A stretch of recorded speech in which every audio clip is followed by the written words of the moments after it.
विठल भगवान के बहुत बड़े भगत नामदेव। श्री नामदेव जी महाराष्ट्र के एक सुप्रसिद्ध संत थे। वे विठल भगवान के बहुत बड़े भगत हुए हैं। उनका ध्यान सदा विठल भगवान के दर्शन, भजन और कीर्तन में ही लगा रहता था। सांसारिक कार्यों में उनका जरा भी मन नहीं लगता था। वे एकादशी व्रत के प्रति पूर्ण निष्ठावान थे। वे उस दिन जल भी नहीं पीते थे। एकादशी की संपूर्ण रात्रि को हरिनाम संकीर्तन करते थे। एकादशी को वे न खाते और न किसी को खिलाते। एक दिन एकादशी की रात्रि को वे हरिनाम संकीर्तन कर रहे थे। उनके साथ अनेकानेक भक्त भी संकीर्तन कर रहे थे। अचानक एक क्षीणकाया, हड्डियों का ढांचा मात्र एक वृद्ध ब्राह्मण उनके द्वार पर आया और बोला, मैं अत्यंत भूखा हूँ, मुझे भोजन कराओ, अन्यथा मैं भूख के मारे मर जाऊंगा। श्री नामदेव जी बोले, मैं एकादशी को न खाता हूँ और न किसी और को खिलाता हम। अतः ब्राह्मण देवता प्रातः काल सूर्योदय का इंतजार करो, व्रत का पारण कर आपको भरपेट भोजन कराऊंगा। ब्राह्मण बोला, मुझे तो अभी ही भोजन चाहिए, मैं 120 वर्ष का बूढ़ा हूँ।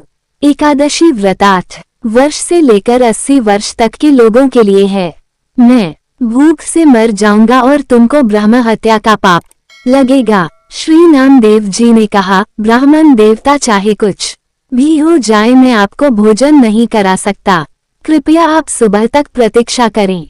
श्री नामदेव जी के ऐसे व्यवहार के प्रति अन्य ग्राम वासियों ने नामदेव जी को निष्ठुर कहा और ब्राह्मण को भोजन देना चाहा, परंतु ब्राह्मण ने भोजन लेने से इनकार कर दिया और कहा, यदि मैं भोजन ग्रहण करूंगा तो सिर्फ और सिर्फ नामदेव से ही करूंगा। श्री नामदेव जी ने जब ब्राह्मण को भोजन न दिया तो कुछ ही समय में उसके प्राण पखेरु उड़ गए।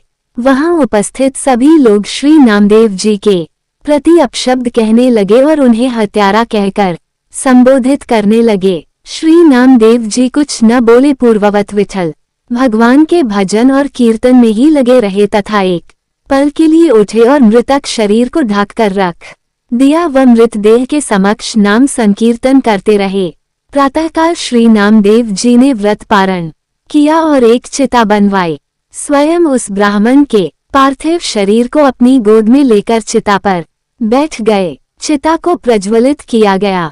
जब आग की लपटें श्री नामदेव जी तक पहुंचने ही वाली थी तो अचानक वो ब्राह्मण उठा और श्री नामदेव जी को उठाकर चिता से बाहर कूद पड़ा। जब तक नामदेव जी कुछ समझ पाते वह बूढ़ा अंतर्धान हो गया। स्वयं विठल भगवान ही उनकी परीक्षा लेने आए थे। इस घटना को देखकर सब आश्चर्यचकित हो गए और श्री नामदेव जी की जय जयकार करने लगे। धन्य है श्री नामदेव जी। चित्त में प्रज्ञा का प्रकाश, ज्ञान का दीपक जले, तभी ठाकुर जी का निराकार स्वरूप दिखाई देता है। भागवत श्रवण से चित्त रूपी दीपक जलाने का प्रयास मानव को करना चाहिए।